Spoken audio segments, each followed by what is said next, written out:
everybody. Welcome back to LMS Virtual Library Episode 8. I am Mrs. Minton, and I'm so glad to have you here this week because it's National Library Week. During this week, we celebrate libraries and all they do for our communities. Libraries do so much. They provide outreach, they provide programs, they provide summer reading, they provide information, they provide virtual resources. They do pretty much anything they can to make sure that they're meeting the needs of their community. So let's give a hand to libraries and let's get started with our episode. Here is the Origami Day Today calendar, and I'm flipping to Monday, April 20th. And today we are making an owl. So I plan on making a piece of art using the origami owl once it's complete. Let's get started.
Because it's National Library Week, I thought it was high time that we do a little bit of myth busting when it comes to librarian stereotypes.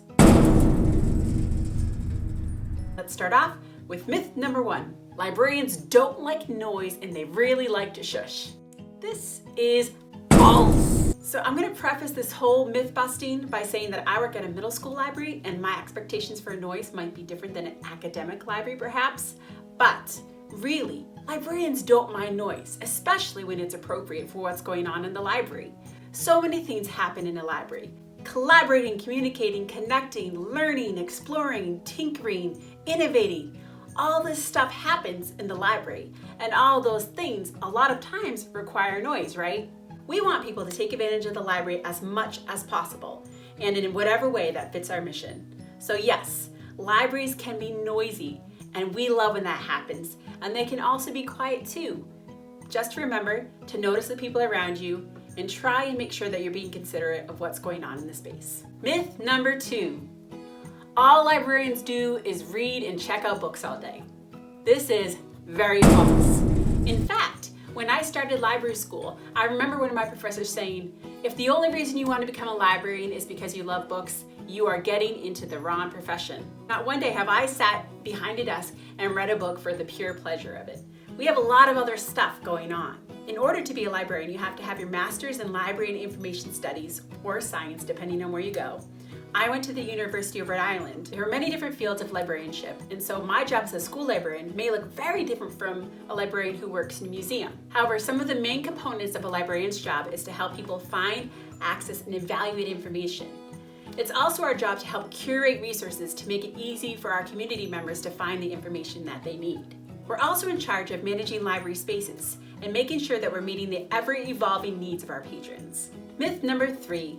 Librarians are unfriendly. I would say, for the very most part, this is false. Librarians are there to help you. We are a service-oriented position. So if you don't like working with people, you shouldn't be a librarian. When you're not directly helping a patron, you are working to acquire materials that your community and your patrons want, which means that you have to know your community and you have to know the people who live there. It's also your responsibility to know how to best reach your patrons and how to share that information out, which also means knowing your community deeply. This profession is all about people, so librarians are not unfriendly. Our job is to help you because we love our communities and we want to do the very best for them. And my very favorite part about being a school librarian is being able to use my creativity to help students connect with books and with information. That wraps it up for library myth busting.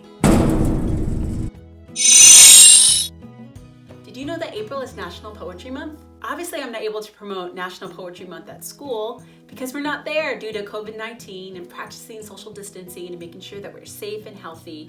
However, I do want to share some fun poems with you today. I know that you are all very aware of these books by Shel Silverstein. These are some of the first books of poetry that you have likely read, and perhaps you've even memorized some. And what you probably remember about Shel Silverstein's poems are the crazy illustrations that go along with them. His poems are quirky and original and out of this world, and his illustrations match. So I'm going to share some of the poems from A Light in the Attic and Falling Up with you today. And we'll get a chance to look at some of those illustrations as well. The first poem from Falling Up is called Snowball. I made myself a snowball, as perfect as could be. I thought I'd keep it as a pet and let it sleep with me. I made it some pajamas and a pillow for its head. Then last night it ran away, but first, it wet the bed. Tattoo and Ruth. Collars are choky, pants are expensive, jackets are itchy and hot. So Tattoo and Ruth tattooed me a suit. Now folks think I'm dressed when I'm not. The next one is called How Many, How Much from A Light in the Attic, and you might have heard this one before, and I think it's a really good one to focus on at this time. How many, how much? How many slams in an old screen door? Depends how loud you shut it. How many slices in a bread? Depends how thin you cut it. How much good inside a day? Depends how good you live 'em. How much love inside a friend? Depends how much you give 'em.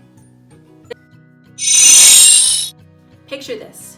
You have been working on a history project for a month, 2 months even, and you have done the research and done the work and you've cited your sources, and now it's time for you to assemble a slide presentation using images and video to back up your research. However, you didn't know that you actually had to cite all of the pictures and the videos, and now you have so much work ahead of you. How are you ever going to finish your project on time? And why do you have to cite these pictures anyways? Well, you have to cite the pictures and videos because just like anything else, that information belongs to somebody. Somebody else took those pictures, somebody else recorded that video, somebody else did the work, and it belongs to another person. So we have to credit the person that is in charge or responsible for the work, no matter the format or media. However, this can be really daunting when we're putting together a large project. So for today, I'm going to show you how to do an advanced Google search to find images to use in your projects that don't necessarily need to be cited. This is going to be a huge time saver for you. I do this all the time when I'm coming up with lessons and I don't want to have to cite the pictures at the end. I look for pictures that don't require an attribution. And I'll talk about that more as our tutorial continues. This tutorial is to show you how to find copyright-free images that you can use for your research projects. The very first thing that you're going to do is to search Google for the image that you're looking for. Let's pretend that we are doing a research project on Steve Jobs. Click on Images because we are looking for an image to include. Now, if you decided to copy any of these pictures and put it right into your presentation, you would have to come up with a citation for that picture. And that is not a link to a website. That is a fully formatted MLA8 citation for one picture. And that is a lot of work. To save us time with that, we are going to click on Settings. We're going to go down to Advanced Search. And then where it says Usage Rights in the bottom, we are going to select Free to use, share, or modify. Now you will find many options here, and I'm going to go through them quickly. Free to use or share means that you are free to use the image that you select. When it says free to use or share even commercially, that means that you could use that image on, say, a YouTube video and make a profit. The reason why we choose free to use, share, or modify is it is likely being pulled from the Creative Commons. The Creative Commons is a place where people share pictures or pictures come in from the public domain that are free to use, share, or modify, which means change. This is a great option to use for our research projects because we already know that it was chosen from one vetting process. So let's choose that and press Advanced Search. Now you are definitely going to see less images pop up here. And it is not okay to just grab a picture and put it into your slide presentation, even with this vetting that we put on here. We have to do a little bit more digging. And I'll show you why. Now you'll see that this picture says Commons Wikipedia. This is from the Wikipedia Commons. And again, it takes its images a lot of times from the Creative Commons, which is the two C's that are circled. If we click on it, it will tell you the information you need to know about using this picture and where it came from. It tells you the level of attribution that we have to give to the creator of the image. So if I were to use this picture on a website, I would have to use this attribution, which means that I would have to give credit in this way. And they tell you exactly what you need. In fact, you can copy and paste it and use what they have here. So let's go back to our Google search here. Now there are sites, particularly one site that I use called Pixabay, that sometimes doesn't require any attribution at all.